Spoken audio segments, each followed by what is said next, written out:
This episode is sponsored by ButcherBox. ButcherBox delivers 100% grass-fed beef, free-range organic chicken, pork-raised crate-free, and wild-caught seafood directly to your door. For a limited time, new members receive 2 pounds of ground beef free in every box for the lifetime of their membership. Head to the link in the video description for more info.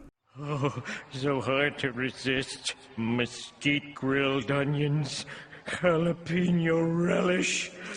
Wait a minute. Those are Southwestern ingredients! Mango, lime, salsa? That's the kind of bold flavor they enjoy in Albuquerque! Hey, what's up guys? Welcome back to Binging with Babish, where this week I'm betting you're guessing that I got these hot dogs on ButcherBox. Nope, but I did make them from ButcherBox meat. I got 4 lovely ribeyes here that I'm going to cut into 1-inch cubes, and 4 strips of bacon. That's right, we're making beef and bacon dogs, both of which we're going to subject to the freezer along with our meat grinder for about 15-20 minutes before commencing to grinding on the largest plate. Keeping everything cold prevents smearing and other general forms of grossness. Once all the meat has been ground, we're going to toss it together with our spice and cure mixture. Into a separate bowl, I'm combining 18 grams of kosher salt, 6 grams garlic powder, 4 grams onion powder, 4 grams white pepper, 10 grams paprika, and 1.5 grams of pink curing salt, or Prague powder number 1. Go ahead and tiny whisk that together until all the spices are evenly distributed. Add it to the meat and toss to combine. Bear in mind this spice mixture is for 1 kilogram of beef and 100 grams of bacon. Once all the meaty pebbles have been evenly coated in the spice mixture, it's time to bust out our very finest grinding plate from the freezer and grind it once again into a smooth, beefy spaghetti. Then we're going to take our smooth, beefy spaghetti and process it even further into something called a farce. But unlike the work of Monty Python or the Valentine's Day episode of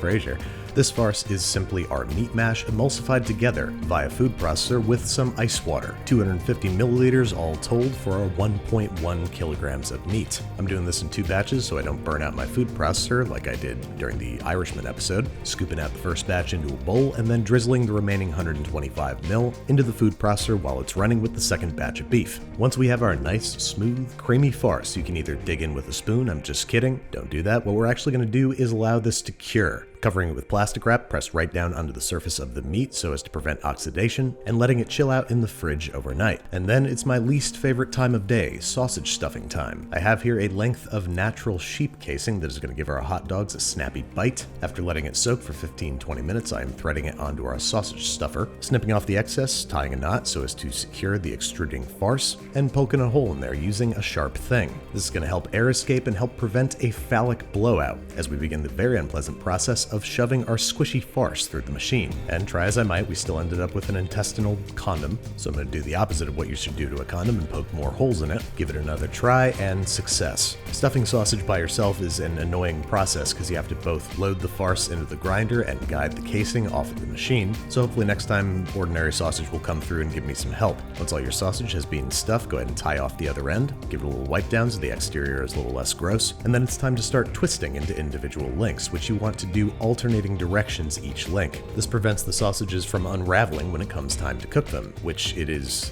now. First we need to poke them with a whole bunch of holes using our sharp thing to prevent blowouts. Then these guys are headed out onto the smoker, which I have set to 175 degrees Fahrenheit. I'm using mesquite wood pellets for the sake of our onions later on, and so we can get that nice Albuquerque flavor in our hot dogs. Arrange them into a perfect circle if you feel like it, shut it down, and let them smoke for 1 hour, or until they register 150 degrees Fahrenheit at their thickest point. Not to mention look, feel, and smell like hot dogs, but do they taste like hot dogs? Let's find out. First we're going to snip the bits of casing betwixt the dogs so as to separate them, slice them open, and give them a try, and I'm happy to report that they taste like bacon hot dogs, so big win in my book. Now on to the plethora of condiments that adorn this dog. First up, jalapeno relish. I got about 8 de-seeded, deveined, and de-stemmed jalapenos, and 2 large cloves of garlic, the latter of which I'm going to process a bit before adding the jalapenos to ensure its even distribution. Once that's good and chopped up, add the peños, and then process until it has a relish-like consistency, so nice little chunks. Scrape down the sides of the bowl occasionally, and process until your desired consistency is achieved. Then to sort of quick pickle these guys, I've got equal parts vinegar and water, about a half cup each, a tablespoon of kosher salt, and a 1/4 cup of sugar, all of which I'm going to tiny whisk together and bring to a boil before pouring over our jalapeno garlic mixture, which I'm going to let cool completely about 1 hour before draining off excess liquid and refrigerating. refrigerating. This stuff turned out delicious and I highly recommend you make it. Next up on the hit list, a mango salsa, for which it comes as no surprise we're going to need some mangoes, which if you saw me answering questions from Twitter on Wired, you know I still don't know how to do with any efficiency or accuracy. So I'm going to keep slicing it up like an avocado and sort of inverting it so it looks like the picture on a package of High Chew, scraping off all the fruit and then chopping it up into a salsa-like consistency. Said salsa seen on The Simpsons didn't seem to have any other mix-ins, but it's not really salsa without some red onion. So I got half a small red onion here that I'm going to finely chop and add to the party,